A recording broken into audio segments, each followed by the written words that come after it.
Muy buenas noches a todos y a todas. Agradecerles de antemano su puntualidad y asistencia del día de hoy. Es un verdadero placer darles la bienvenida, ya que el día de hoy estamos aquí para poder hablar acerca del conversatorio. Bien, soy María Jaramillo y formo parte del equipo de marketing y comunicaciones de la Escuela de Gobierno PUC. Bien, el conversatorio de hoy tiene por nombre el análisis del discurso del mensaje de la Nación de Dina Boluarte, Políticas Públicas y Reformas, que tiene como objetivo dialogar y reflexionar sobre los temas tratados en el mensaje de la Nación de Dina Boluarte, a cargo de Flavio Ucejo, coordinador académico del programa de especialización en Políticas Públicas, PUC, magíster en Regulación de Servicios Públicos de la London School of Economics y magíster en Políticas Públicas en América Latina de la Universidad de Oxford. Ha sido miembro del Consejo Directivo de la Superintendencia Nacional del Servicio de Saneamiento, actualmente director de Formación Continua de la PUC y director de Formación Continua de la Escuela de Gobierno y Políticas Públicas de la PUC. Seguidamente por Raúl Molina, consultor especialista en desarrollo y gobernanza territoriales, ha sido viceministro en Gobierno Territorial de la PCM, actualmente es asociado en Solidaritas Perú y docente de la Escuela de Gobierno PUC. José Luis Garguberech, bachiller en Ciencias Sociales por la PUC y máster en Gestión de Políticas Públicas, experto en gobernanza y modernización del Estado, miembro de la Iniciativa para Gobernarnos Mejor y asociado del Instituto para la Sociedad de la Información, docente del programa de especialización en políticas PUC. Y finalmente, Wendy Quiñones, asesora del programa de especialización en políticas públicas. Antes de darle pase al profesor Flavio, los invito a realizar sus consultas a través del chat de la plataforma. Adelante, profesor. Muy buenas noches con todos y con todas y bienvenidos a este conversatorio que tiene como propósito generar una reflexión sobre el mensaje que dio hace unos días la Presidenta de la República, Dina Boluarte. Ya han pasado varios días, es un mensaje que se dijeron muchas cosas, han habido análisis en estos días, pero aquí en la escuela queríamos, en el marco del programa de políticas públicas, dar oportunidad a los colegas especialistas y profesores de la escuela que están, digamos, que viven y permanentemente trabajan a lo largo, han trabajado y trabajan a lo largo de su carrera profesional el tema de políticas públicas, pedirles sus impresiones sobre el mismo, ¿no? Y tenemos la enorme suerte de contar con Raúl Molina y José Luis Gargorbich, que tienen mucha experiencia en este tema de políticas públicas, y queríamos hacer un diálogo semiestructurado de cara a cómo las temáticas y el abordaje que ha realizado la señora presidenta en su mensaje lo podemos vincular con las políticas públicas en términos de la conexión que puede haber entre estas ideas planteadas y ya lo que significa una decisión, digamos, del gobierno materializada en las políticas públicas, ¿no? Y queríamos tener este diálogo, más aún porque luego del discurso ya el Ejecutivo ha presentado los proyectos de ley correspondientes que se anunciaron, donde se concreta de alguna forma algunas de las ideas que se plantearon en el discurso. Entonces, en una segunda parte de este conversatorio también discutir sobre estos decretos, ¿no? O proyectos, perdón, y que giran alrededor de temáticas como inseguridad ciudadana, servicio civil y los temas de corrupción de integridad. Que es como que hay varias cosas, ¿no? Pero son como que los tres grandes bloques sobre los cuales queríamos también conversar en una segunda parte del conversatorio.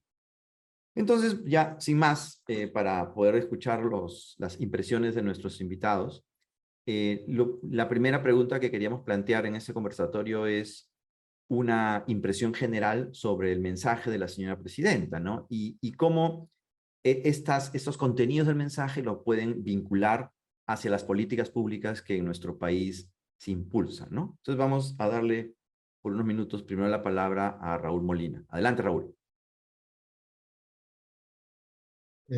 Buenas noches, gracias Flavio por la invitación, buenas noches para los que están en sala. A ver, hay varias cosas que decir sobre ese mensaje de la nación.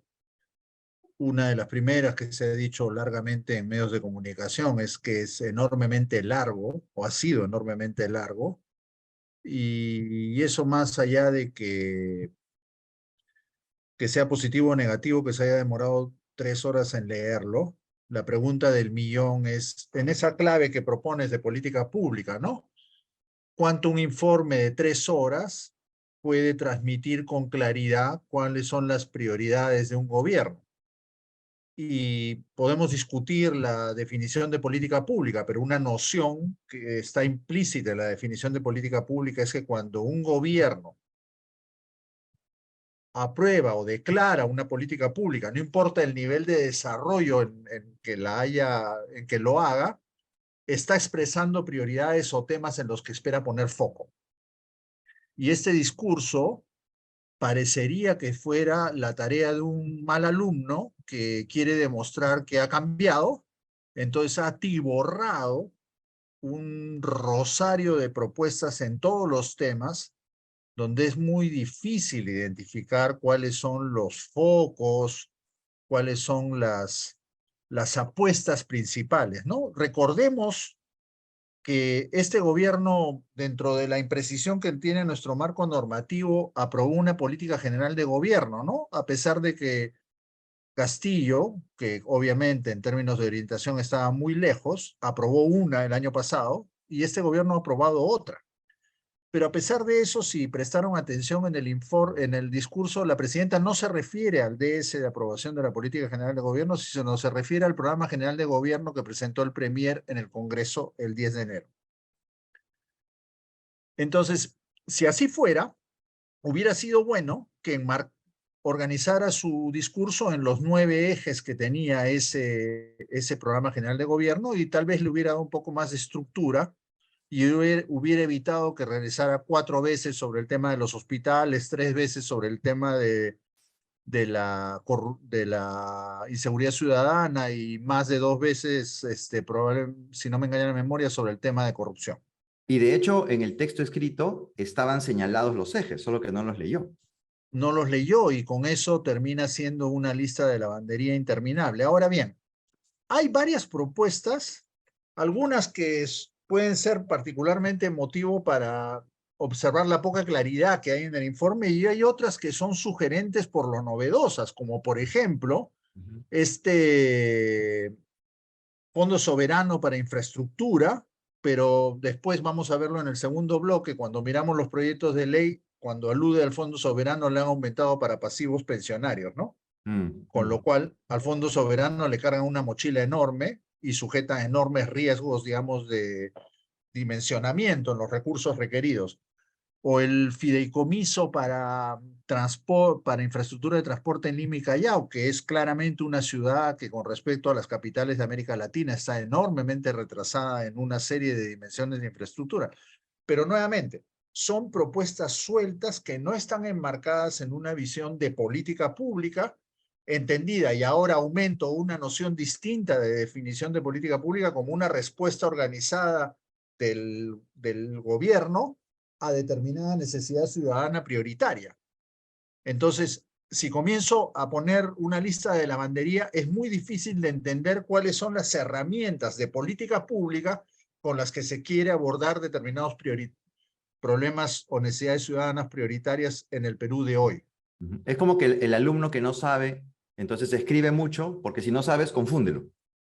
Exactamente. Yo tengo la impresión que ha sido el discurso de un mal alumno que quiere mostrarle al profesor que se ha corregido, ¿no? Como tiene tan poca aceptación ciudadana, me imagino las discusiones que han habido en los días previos, todos los que hemos estado en el gobierno sabemos cómo se hacen los informes presidenciales, o sea, un par de meses antes se le pide a todos los sectores que presenten sus propuestas y todos los sectores en un segundo rango de buen alumno que lo pueden ampallar por haber incumplido la tarea, mandan una tonelada de cosas y la PCM se come el rollo de tratar de organizar eso. Y unas 2 semanas o 3 antes del 28 de julio hay un primer encuentro con el presidente para ver cuáles son los acentos y en los últimos días, normalmente, en los casos que me ha tocado a mí estar en PCM, el presidente le mete la mano al informe con su propia mano. Yo he visto ejemplares con la letra de los presidentes con los que me ha tocado interactuar.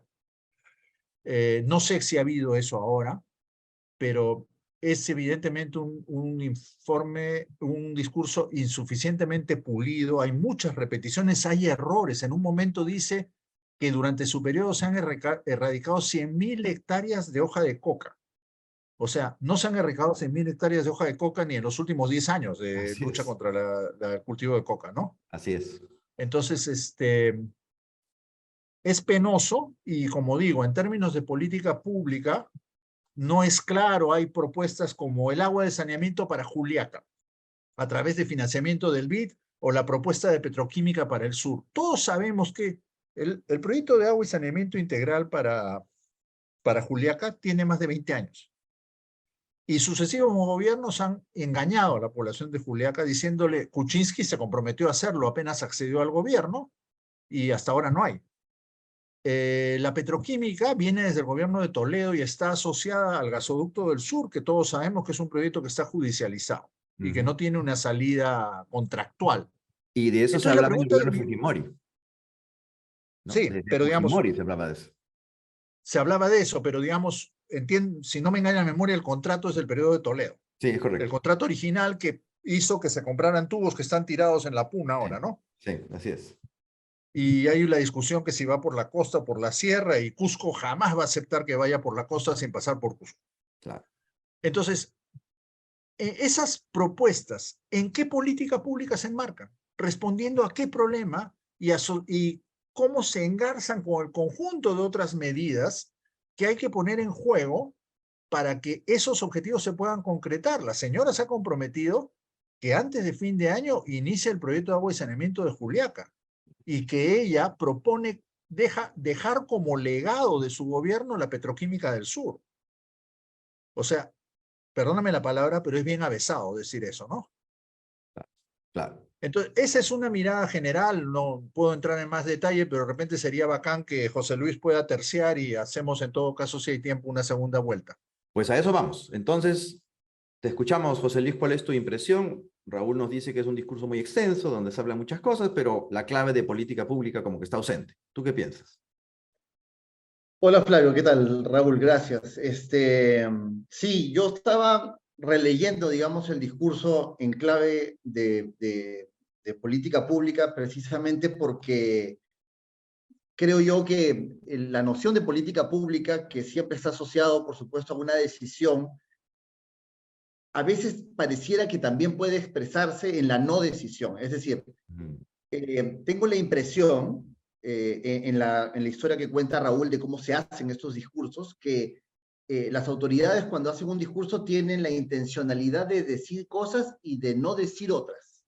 Y esa intencionalidad, eso no pasa en una conferencia de prensa o qué sé yo, sino tú decides lo que quieres colocar. Y esa decisión pone o estaciona temas que no quieres decir porque tu política es no hacerlas o no decirlas, ¿no? Entonces, esto me parece que es importante porque yo más bien tengo más cosas que pensar sobre lo que no se dice que sobre lo que se dice, ¿no? Creo que, por ejemplo, claro, a la presidenta le toca un escenario de mucha convulsión, obviamente, y en esa convulsión la pregunta que yo me hago es, ¿a quién le quieres hablar en esa convulsión, verdad? Y entonces, ¿cómo tu oyente y tú tratan de conectarse entre la expectativa y el ofrecimiento, ¿no? Y entonces ahí es donde yo evalúo y digo, a ver, cuando Raúl dice lo del mal alumno, ¿no? Yo digo, lo que le pasa a los gestores cuando tienen que elaborar una política nacional. ¿En dónde fallan o fallamos normalmente cuando hacemos? Porque identificamos mal el problema público, ¿no? Yo creo que para mí este es un ejemplo. Una manera de ver el problema público es que la población está molesta o está frustrada porque sus demandas sociales no son satisfechas. Entonces yo hago un discurso donde planteo un conjunto, un listado enorme de demandas que voy a satisfacer, porque bajo mi lectura, la demanda insatisfecha es el problema. Pero puede ser que el problema público sea el desacuerdo, sea la controversia, sea que entre los peruanos y entre los grupos, entre los políticos y los ciudadanos y entre ciudadanos, estamos en desacuerdo. Hay grandes desacuerdos nacionales. Entonces, la solucionática sería ponernos de acuerdo, reconstruir relaciones y ponernos de acuerdo. Pero si yo creo que el problema son las demandas insatisfechas, mi discurso va a ser demandas a resolver. Entonces, yo siento que ese es el camino elegido, que, digamos, el Ejecutivo ha decidido elegir como problema la demanda para poder desde ahí proponer soluciones. Ahora, Y pero Desde sí desde esa está ahí, perspectiva, ofreciendo... desde esa perspectiva, Sí, José sí, Luis, Raúl. perdona que te interrumpa, ¿estabas pensando que le está hablando le estuvo hablando a la gente? no, yo Perdón, creo, y sobre lo mismo, o sea, claro, no estuvo claro el público objetivo, ¿no? Porque No si eso es estuvo así, claro para no nada. estuvo claro. así es, así es. Pero porque, insisto, como yo creo que el problema está mal identificado, la omisión, digamos, hace que efectivamente no sepas elegir a quién te quieres dirigir, ¿no? Entonces, por supuesto que las soluciones que está planteando son soluciones, y eso también yo las veo expresadas en los proyectos de ley, donde lo que hace es tratar de mejorar la propia capacidad del Estado para poder atender esa demanda. Pero no hay ningún proyecto de ley atendiendo los problemas que le pasan a las personas, ¿no? Porque las demandas pueden ser síntomas y no problemas. Así es, totalmente, ¿no? Y las demandas siempre están ahí, digamos, ¿no? Entonces, detrás de eso, por supuesto, hay cosas que yo sí creo que, ahí pasó Nicolás, y que efectivamente deberíamos poner sobre la balanza si cuando tú te diriges en la conducción de políticas públicas, tienes que poner las demandas o en este caso, ¿no? En este contexto, los desacuerdos por delante. Yo extraño que hablemos de los desacuerdos, porque creo que pone una agenda totalmente diferente, ¿no? Es una agenda de diálogo, es una agenda de paz, es una agenda de educación, ¿no?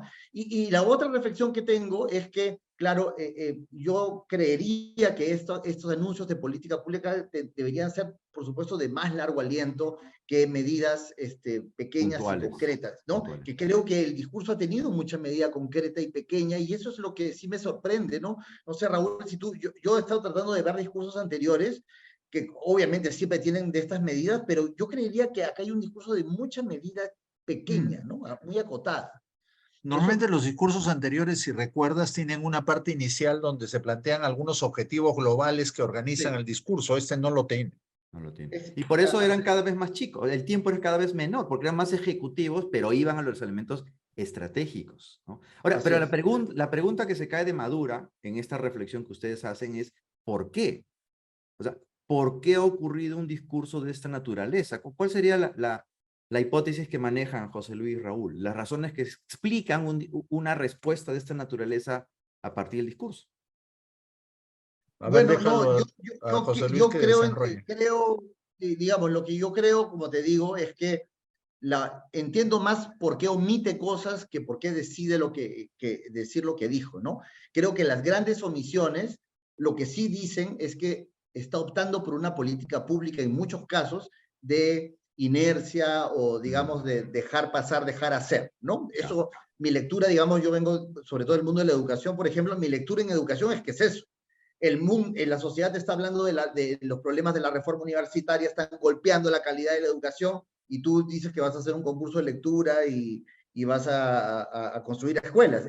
O sea, lo que estás diciendo es eso que está ocurriendo y que es el problema y que es la demanda de la deliberación social, no voy a hablar de eso. Eso para mí es una intencionalidad. Esa es una política pública. Para Sí, mí claro. ella está dictando un curso de acción. No vamos a hablar, no vamos a ir por ahí. Eso lo vamos a dejar. Entonces yo creería que esa decisión está diciéndote qué tipo de conducción de política está tomando, ¿no?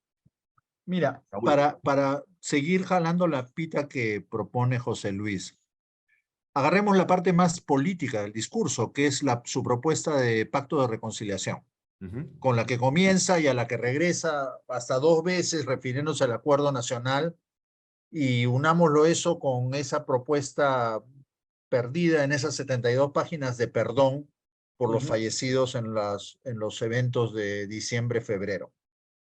Pacto de reconciliación es una palabra más. O sea, si realmente en la lógica de política pública que están planteando ustedes, que digamos, sigamos trabajando sobre esa definición de decisión, proponer la afirmación pacto de reconciliación implica una verdadera decisión. O sea, ¿cómo? ¿Echarle la pelota al acuerdo nacional? Yo sé que mi amigo Marx Hernández ahora está rompiéndose la cabeza cómo va a armarlo. Porque el pacto de reconciliación en la situación actual del Perú es un gesto político que necesitaría otros gestos que permitan o posibiliten ese pacto. Muy bien. Y muy el bien. discurso no tiene nada sino el título y lanzarle la pelota al acuerdo nacional. Y creo ahí, Entonces, Raúl, solo para complementar solo para eso. redondear, José Luis, solo para Sí, perdón. redondear. Si hubiera una intención real o una decisión, como proponen ustedes, y no solo una intención en el papel de lanzar un pacto de reconciliación, la señora hubiera tenido que decir bastante más sobre el cómo que lo que dijo. Ahora sí, José Luis, perdóname. No, lo que quería complementar es que yo creo, sí, porque creo que tú sí tienes como una resistencia a la definición de política pública como decisión, y yo estoy de acuerdo contigo, porque yo creo que es más feliz entender las políticas como secuencias de decisiones. Digamos que para definir cursos de acción, porque ninguna decisión en sí misma es una política pública si no permite, si no genera decisiones de otros, ¿no? Por eso genera como cursos de acción de los demás, lo que tú estás diciendo. O sea, yo no puedo tirar la pelota y decir, esto tiene que suceder, cuando eso implica decisiones de muchas instituciones que tendrían que irse alineando. Si eso pasara, eso ya da cuenta de una política pública y no de una voluntad personal, digamos, O ¿no? sea, mi matiz con la definición acotadísima de decisión o secuencia de decisiones es que no son cualquier decisión, son las decisiones que atacan problemas de la gente, ¿no? Como una definición más coloquial de problema público. O sea, el Estado, los estados toman un montón de decisiones que no son política pública, ¿no? Incluidas las decisiones de callarse. Sí, de Pero las acuerdo. decisiones para mí son política pública en la medida que son respuesta a determinado problema público, porque si no es cualquier cosa. El Estado peruano es un Estado que decide todo el tiempo, pero no está decidiendo en función de responder a lo que la gente necesita. Pero inteligentemente los dos se han escabullido de mi pregunta, y es, ¿por qué? O sea, ¿por qué ha pasado algo de esta naturaleza? ¿Cuál es la hipótesis que manejan en términos de por qué se ha desaprovechado una oportunidad tan valiosa como es un mensaje a la nación donde el Perú entero le está mirando? Porque yo, si me permiten, o sea, no le he hablado a la gente. O sea, en la lógica que propone José Luis de a quién le habló, no le he hablado a la gente, le he hablado al Congreso y a determinados poderes reales que ella necesita en la debilidad de su gobierno para sostenerse. O sea, ese discurso no es la mano de la presidenta, es la mano del premier. Mm, mm. Y le he hablado a aquellos que sostienen el equilibrio precario sobre el cual el gobierno se mantiene. No le he hablado a los peruanos y a las peruanas. Ya, correcto. ¿Tú qué piensas, José Luis? Y ahí yo estoy de acuerdo, pero yo, digamos, bajo la hipótesis que les decía hace un momento, que yo creo que como el problema se plantea en la lógica de resolver demandas, entonces yo opto por hacer una lista de mercado de las demandas que voy a satisfacer, porque si yo virara a la otra lectura del problema de que es, oye, acá hay un gran desacuerdo nacional, digamos, la tarea para resolver eso, digamos, implica un Era capital otra. político que no se tiene en este momento, que nadie lo tiene, ¿no? Entonces, ¿para qué propones un problema en el cual tú no tienes el músculo para resolverlo? Yo me pongo, digamos, voy a tratar de ser empático en que esa es la razón por la que decide no mirar ese tipo de problemas, porque yo creo que la resolución del problema y por lo tanto el curso de política pública que se debió anunciar tenía que ver con cómo hacemos política, ¿no? Cómo hacemos política con los actores, porque lo que la gente está demandando es hacer política, es tener decisión, es que le escuchen. Y el Ejecutivo en este momento, la presidenta lo que nos dice, o lo que le dice a la gente, es no tengan intereses políticos, ¿no? Y ella lo dice de esa manera, ¿no? Y lo que está diciendo es, oye, yo te voy a resolver tu demanda social, no tienes que tener interés político. Y yo creo que es todo lo contrario. Yo creo que la solución de los problemas que la gente está reclamando están en la acera política. Por lo tanto, Ah, hay que escucharlos políticamente, ¿no? me Y parece, las sí, respuestas son pero bueno, políticas, ¿no? Y las claro, respuestas son políticas. Y parte de esas respuestas políticas, por ejemplo, hubiera sido una recomposición de gabinete que no tiene ninguna intención ni el poder para hacer. claro, claro. Me De parece acuerdo. súper interesante, digamos, el planteamiento que ponen porque no lo he escuchado en otros debates, ¿no? En términos de a quién se dirigía y que no es a la población, ¿no? De hecho, Rodrigo del Río en el chat nos dice que a lo mejor a lo mejor se estaba dirigiendo a los servidores públicos y a los actores públicos en los ministerios y organismos públicos. A lo mejor como esto vino directo sin filtro de los ministerios, puede ser que el mensaje iba también para la burocracia estatal, ¿no? Sin querer. No sé qué piensan de eso.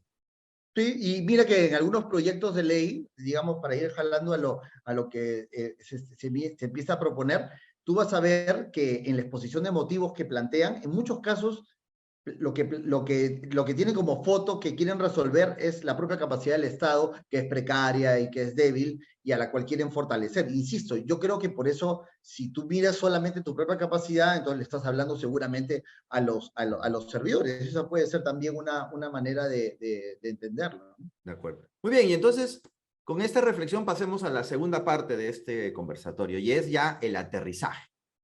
Ya el Ejecutivo ha difundido los proyectos de ley que se anunciaron en el discurso y que plantean un conjunto de medidas, ¿no? Los que hemos podido revisar y de lo que quisiéramos poner en diálogo en este conversatorio son los que están referidos a tres grandes temas en realidad, ¿no? Los temas referidos a inseguridad ciudadana, los temas referidos a corrupción e integridad y los de servicio civil. En eso nos queremos enfocar porque hay otros temas sin duda, ¿no? Entonces vamos a empezar ahora al revés. Quisiéramos, José Luis, que nos digas tus impresiones sobre el aterrizaje que se plantea en estos proyectos de ley, y sobre eso después le damos unos minutos a Raúl y empezamos un poco la dinámica de la conversación. Adelante, José Luis. Sí, sí, sí, de acuerdo. En la misma línea de lo que decía, por ejemplo, yo estuve leyendo con un poco más de atención el que estaba referido a integridad, ¿no? Y otra vez, entonces, si yo planteo que el problema de la integridad pública y de la ética pública pasa por tener mejores mecanismos de control desde el Estado, ¿no? Entonces se entiende que lo que yo voy a plantear, y es lo que plantea el proyecto de ley, es hacer recordar, para mí el proyecto de ley lo que dice es, por si acaso tenemos un modelo de integridad pública, ¿no? Y este modelo de integridad pública tiene como rector a la Secretaría de Integridad Pública, y pues háganle caso porque es el rector, ¿verdad? Pero no es nada nuevo porque nuestra base legal ya dice todo eso que dice ese proyecto de ley. Yo lo que creo es que ese proyecto solamente está reafirmando algo que más bien por alguna razón no llega a funcionar y que no queremos ver cuál es el verdadero problema de eso, ¿no? Parte de esos problemas, por ejemplo, es que en la manera jerárquica como funciona el Estado, tus oficiales de integridad pública, ¿no? Dependen de las autoridades administrativas de los ministerios o de las entidades. Entonces, tú eres un oficial de integridad pública, miras algo en tu entidad que está funcionando mal y quieres salir hacia afuera a decirlo o a pedir información, no puedes porque tu manera de pedir información es a través de tu secretario general. Y tu secretario general puede optar o no por decir, mira, vamos a callar eso porque eso nos compromete, ¿verdad? Entonces, la propia estructura, la propia manera como se ha organizado el Estado es la gran limitación de una medida que es una medida buena, que es tener este modelo de integridad pública como está planteado. Pero eso no se diagnostica, ¿no? Eso no se está explicando, por ejemplo, en ese proyecto de ley. Entonces, sí creo, igual pasa que en realidad el comportamiento, digamos, de los servidores públicos, que pasa por mucha discrecionalidad, ¿no? Que es lo que sucede en las entidades, que los servidores las oportunidades de microcorrupción, como siempre le llamo, ¿no? Esas pequeñas ventanitas donde pareciera que no es corrupción, pero en realidad son favorecimientos permanentes, esa microcorrupción nunca la atacamos. Siempre queremos la gran, enorme, la grandota, la visible, ¿no? La que sale en la prensa. Pero la que carcome la institucionalidad de las entidades es la pequeña, ¿no? Y la que afecta al ciudadano. Totalmente, es la que le afecta el día a día, el trámite, es eso, ¿no? Eso que tú sientes. Esa no la atacamos porque esa es la más complicada, porque esa es cultural, ¿no? Entonces, eso implica mejor fortalecimiento de capacidades, meterte a las entidades a mirar cómo sensibilizar, cómo mejorar los perfiles.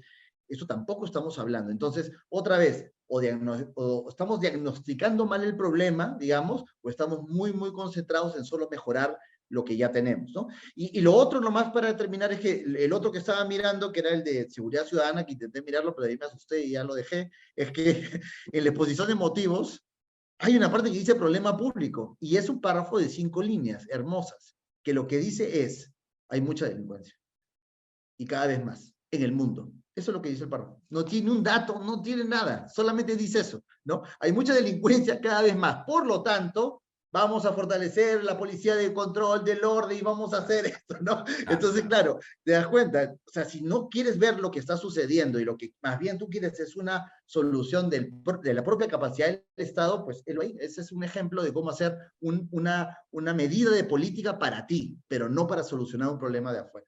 De acuerdo. ¿Qué piensas, Raúl? Quiero ligar con la pregunta anterior de uno de los asistentes sobre si la burocracia podía ser un público, ¿no? Y ahí voy a enlazarme con lo del modelo de integridad. No creo, porque si en algún momento, al inicio de la reforma de los 90, nuestra tecnocracia de alto nivel era un poder fuerte en la definición de políticas públicas, y lo ha sido sobre todo en política económica y promoción de la inversión privada, está muy debilitada, y en el periodo de Castillo se ha debilitado mucho y no ha recuperado su vigor anterior. No es un público que le sirva a la presidenta ese. El público creo que ha sido mucho más concreto y tiene que ver con, como digo, con las alianzas precarias que necesita sostener para durar. Ahora, totalmente de acuerdo con lo que ha dicho José Luis sobre el proyecto de ley que tiene que ver con el modelo de integridad.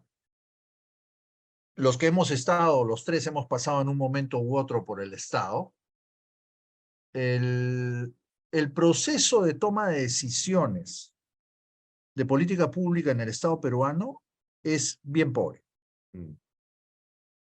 Nos hemos llenado de procedimientos como la evaluación de calidad regulatoria, etcétera, pero eso no está aumentando la calidad de lo que pasa a los filtros. Y cuando se hacen este tipo de discursos y se pide al barrer información a todas las entidades, cada uno presenta pues su juguete que quiere que le aprueben. Ese del modelo de integridad es un típico juguete de la Secretaría de Integridad, que quería que se lo aprueban, ha estado pataleando seguro años por eso, encontró la oportunidad y pasó. Otras veces probablemente se lo sacaron del discurso y esta vez pasó. Entonces hay varias cosas ahí que uno dice, ¿por qué han entrado al discurso? Por ejemplo, el ordenamiento territorial, que me parece fundamental. Los temas ambientales. Los temas ambientales. Claro. Hay cosas que han entrado que uno dice, ¿cómo han pasado? Porque creo que en este caso particular, el proceso de formulación ha sido tan informal o de poca calidad que se han colado cosas como esta, que resulta teniendo una importancia que no es de la mismo nivel, sobre todo por la pobreza del proyecto de ley de otros temas como el de seguridad ciudadana, ¿no? Entonces, entrando al tema de los proyectos de ley, o sea, yo quería dar una pasadita sobre uno de ellos, que es el que pide facultades al Congreso para legislar. Realmente es un chorizo de cosas distintas. Está organizado, se supone, por subtemas, pero está la petroquímica, está el uso del canon para infraestructura de seguridad ciudadana, o sea, el Ministerio del Interior ha decidido que ahora quieren que los gobiernos locales le hagan comisarías. O sea, no comparte la competencia porque además han metido facultades para regular el uso de la fuerza por parte de los serenos. O sea, eso es una reacción a la ley última que permite que se pongan chalecos. Con chalecos y todo mataron a 2 serenos hace unas cuantas semanas. Y la Policía Nacional, lo puedo decir con conocimiento de causa, desde cuando trabajaba en el Consejo de Descentralización a comienzos de los 2000, nunca ha estado dispuesta a hacer una discusión con mirada de conjunto de la gobernanza de la seguridad ciudadana, incluyendo lo que hacen las municipalidades.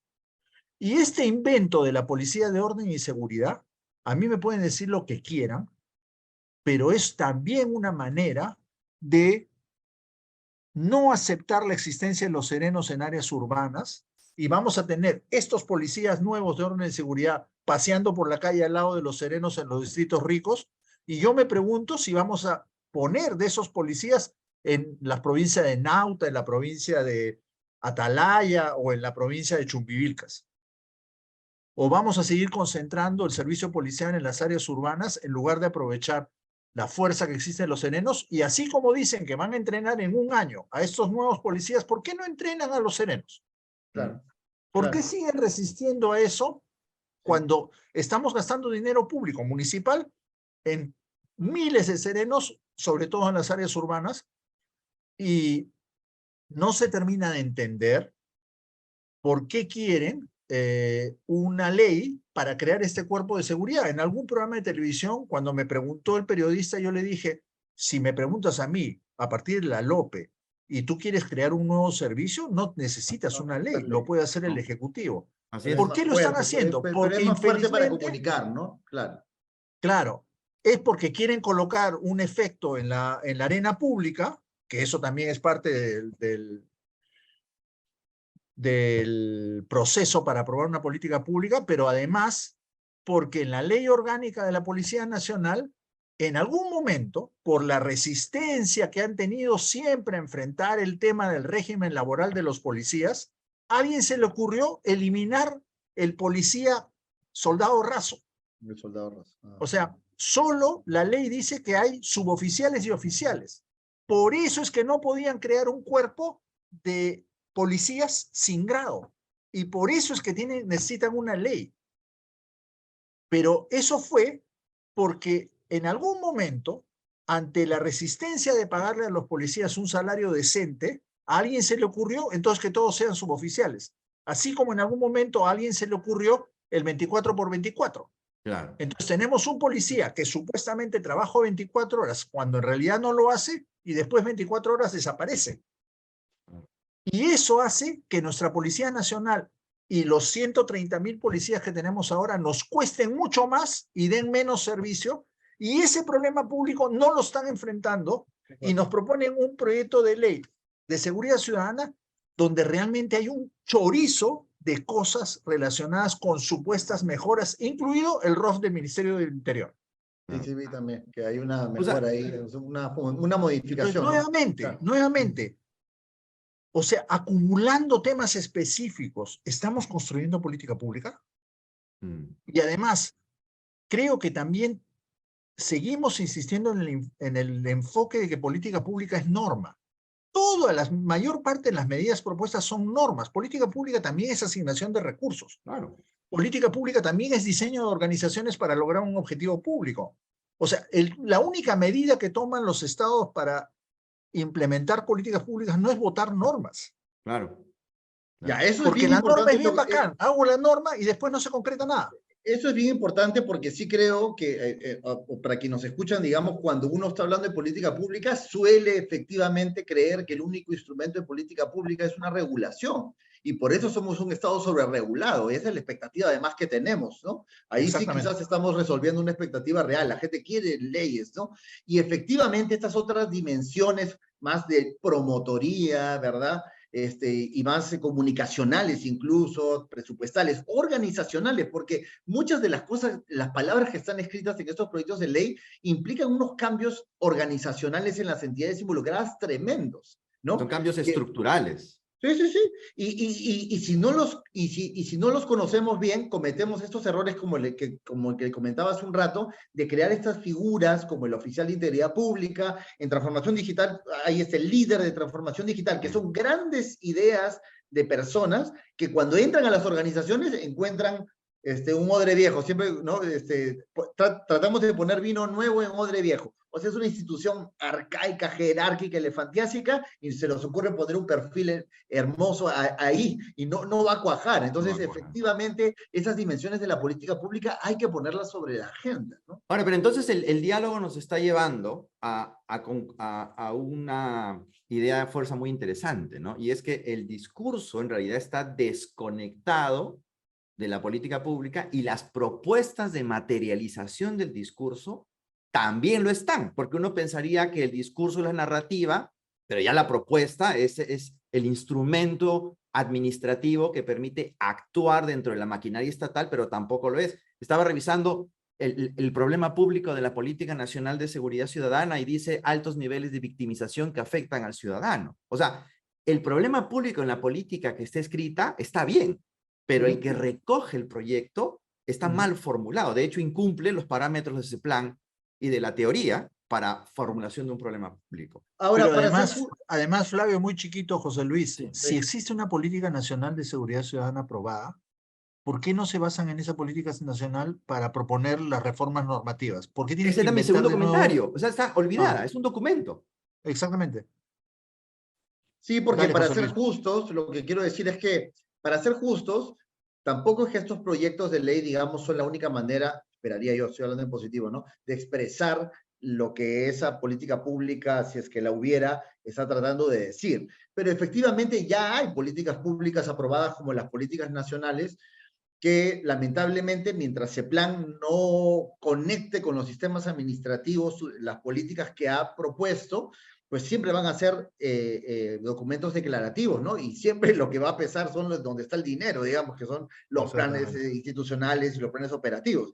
Las políticas siguen sin poder tener la capacidad de orientar política, de orientar cursos de acción, ¿no? Como decía, porque esa es mi impresión. Entonces, sí creo que ahí las políticas nacionales, con sus debilidades como nacieron, además encuentran otro vacío, que es el que siempre trato de hablar, que es que no existen políticas territoriales. Entonces tenemos gobiernos subnacionales que ya son débiles, que tienen están deslegitimados obviamente, pero que encima no pueden ejercer su capacidad de gobierno porque no existe algo así como una política territorial, donde una región debería decir, bueno, sobre lo que yo he escuchado en el discurso, mi política territorial para atender la seguridad ciudadana va a ser esta, pero ese instrumento de política no existe oficialmente, ¿no?, ni en la práctica tampoco.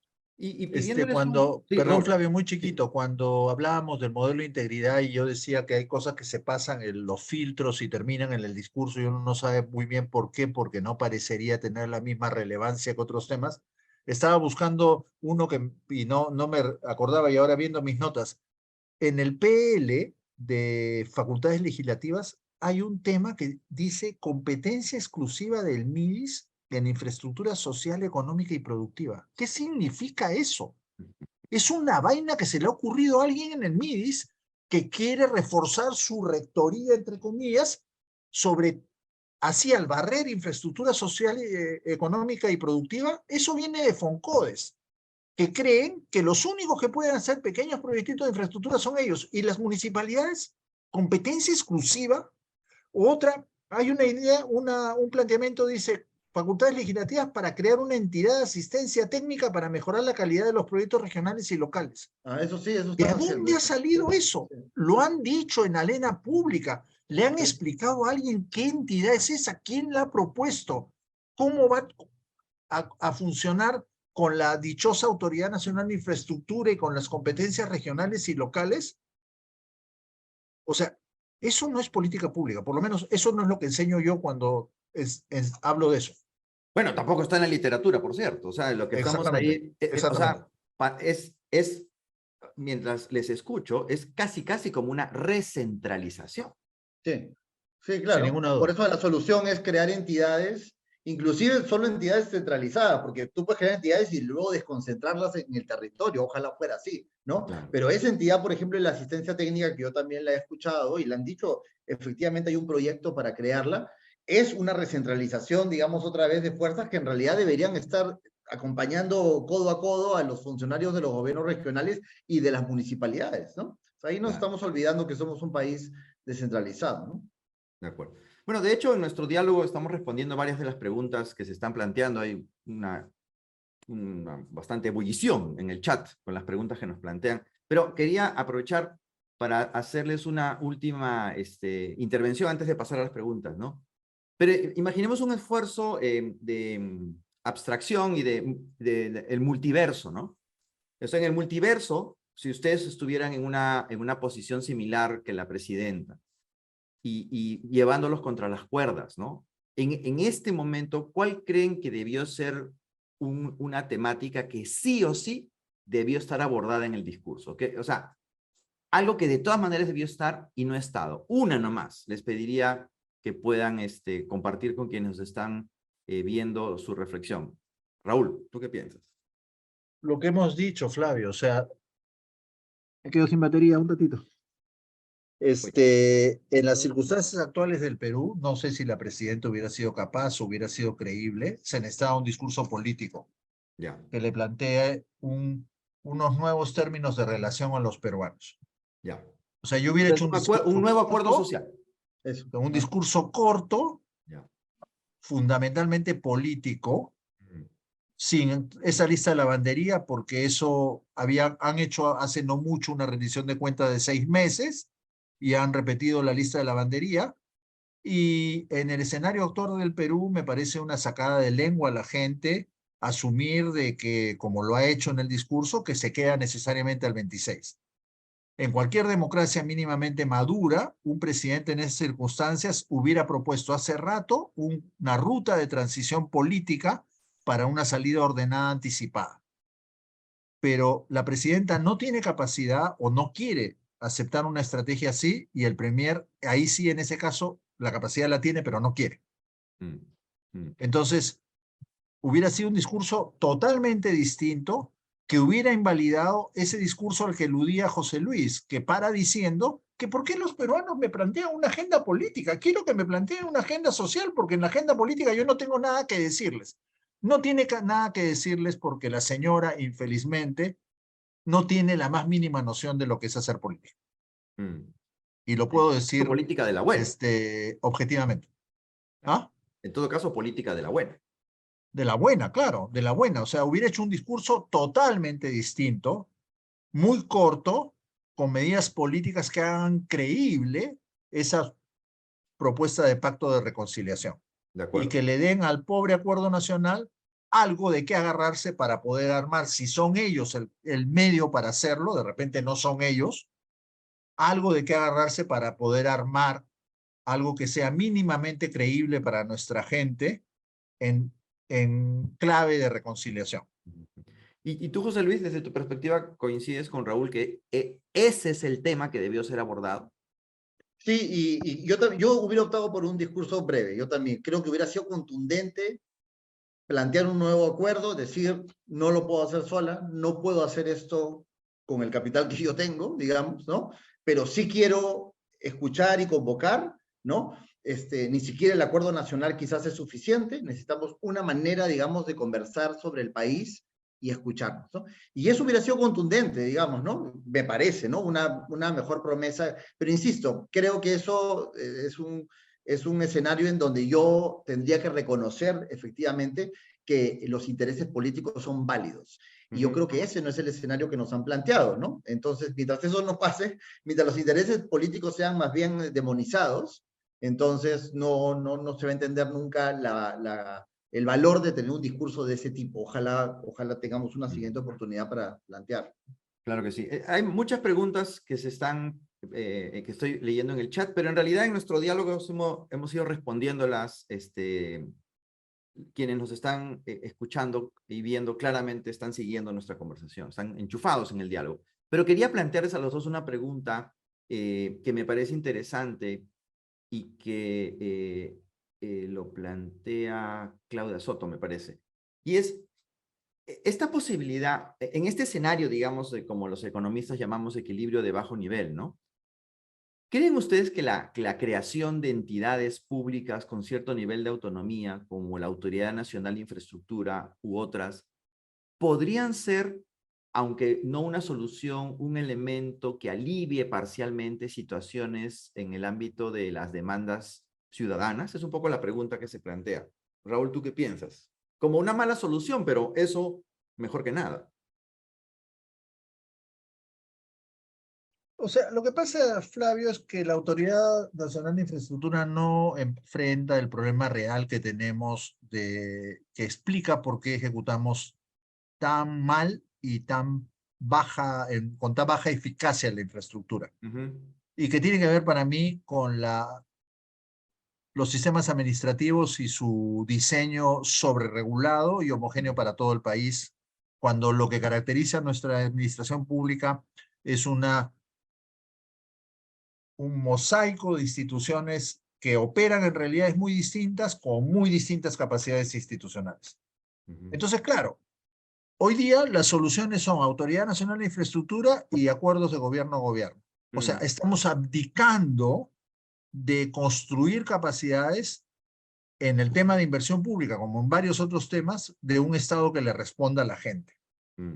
Y yo creo que ese es un grave problema. Por supuesto que podemos obtener efectos de corto plazo, Flavio. O sea, sí, efectivamente, con un G2G, con el gobierno de Japón, como mencionó en el discurso, podríamos tener la carretera Sarameriza que nuestros compatriotas de Condorcanqui esperan hace centurias, y ni sé si están pensando en eso, abrir otro eje de relacionamiento con la Amazonía Baja, como es el de Tarapoto y Urimaguas, que hace años está pendiente de organizarse, ¿no? O esperemos que no para depredar la Amazonía. Y es lo mismo hacer la Autoridad Nacional de Infraestructura, es caminos recortados para resolver parte del problema, el más visible, las obras grandes, pero el grueso de la inversión pública en infraestructura que hacen los gobiernos regionales y locales, ¿cuál es la respuesta para eso? Decir que no son capaces. Hacer cursitos de formación o interminables exposiciones de diapositivas por nuestros colegas del MEF. Eso no va a construir capacidades.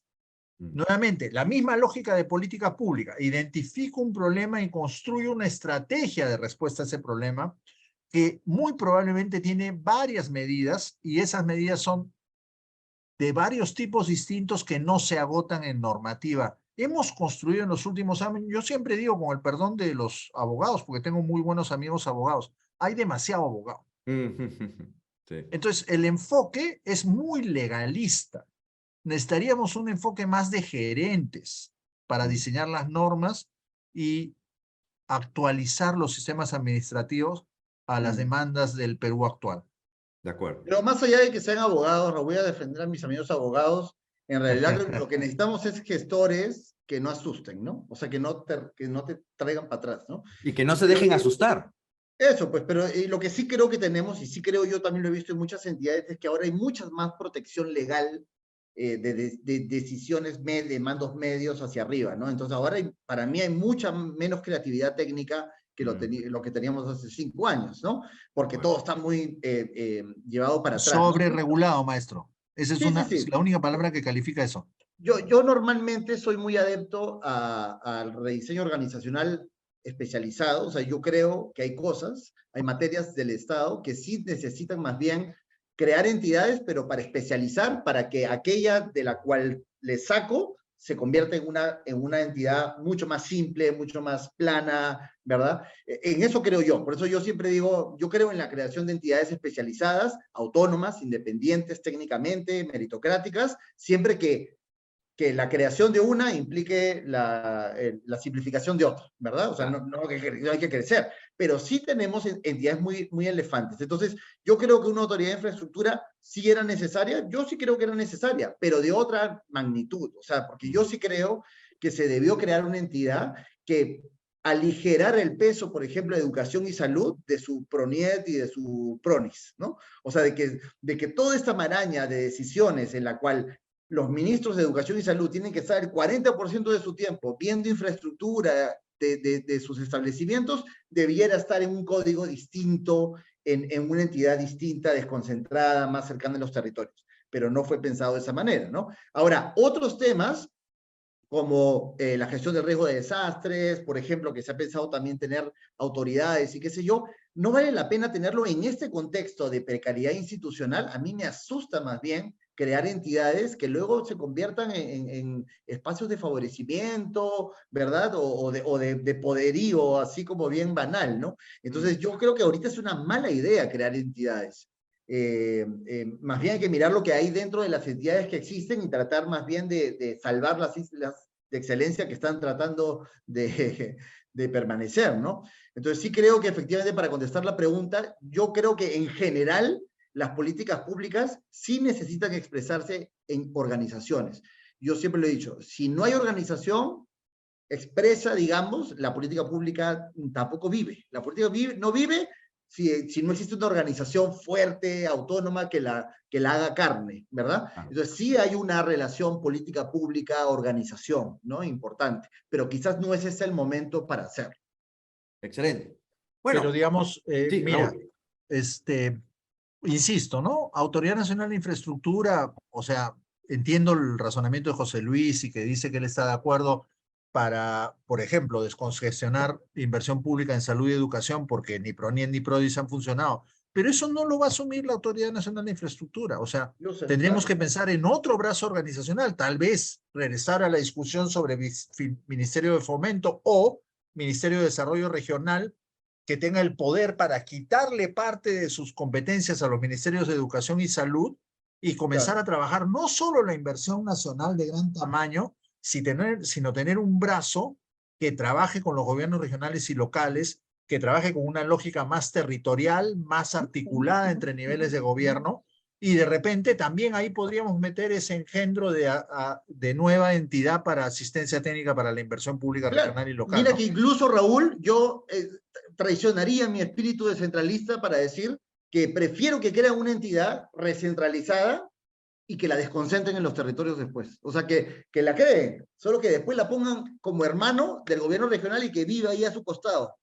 Ya, si quieren, hacemos ese modelo. Ese modelo sería mucho más descentralista que las cosas que tenemos actualmente, sin duda.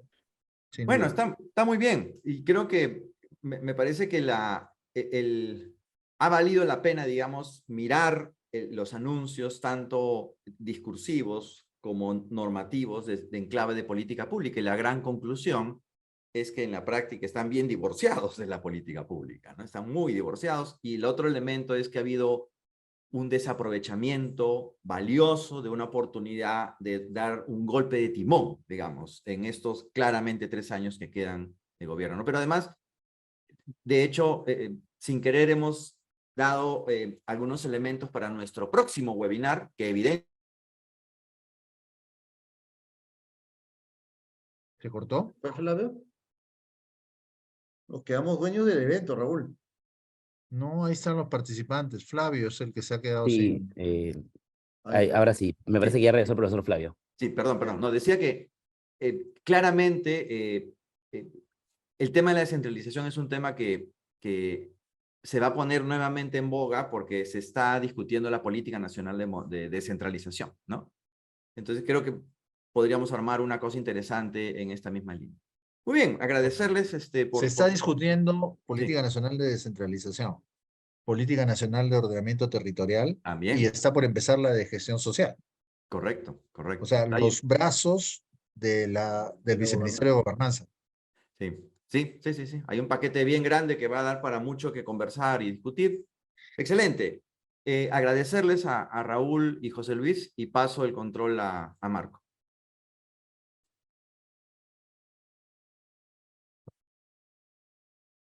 Excelente. Muchas gracias por esa exposición.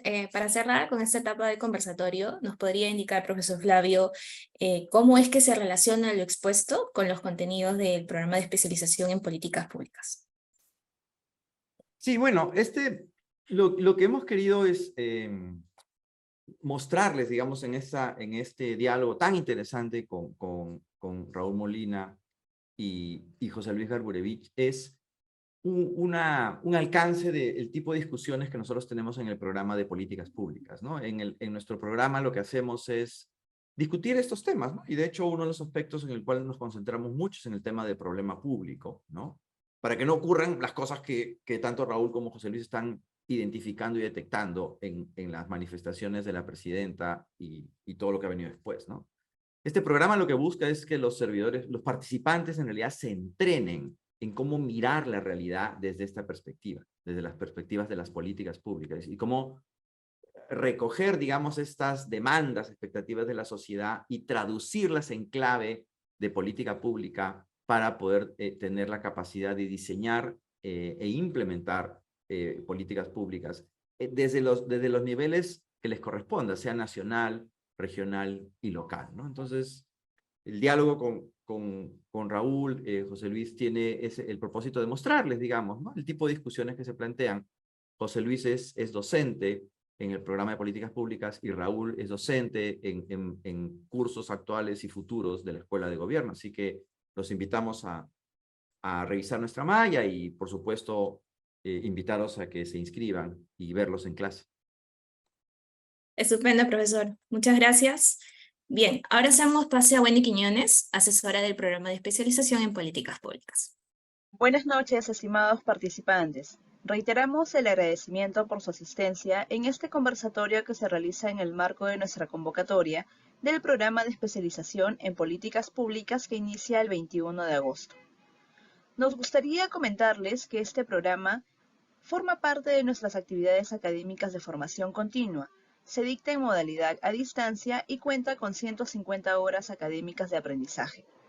Además, tenemos un descuento por pronto pago hasta este lunes 14 de agosto.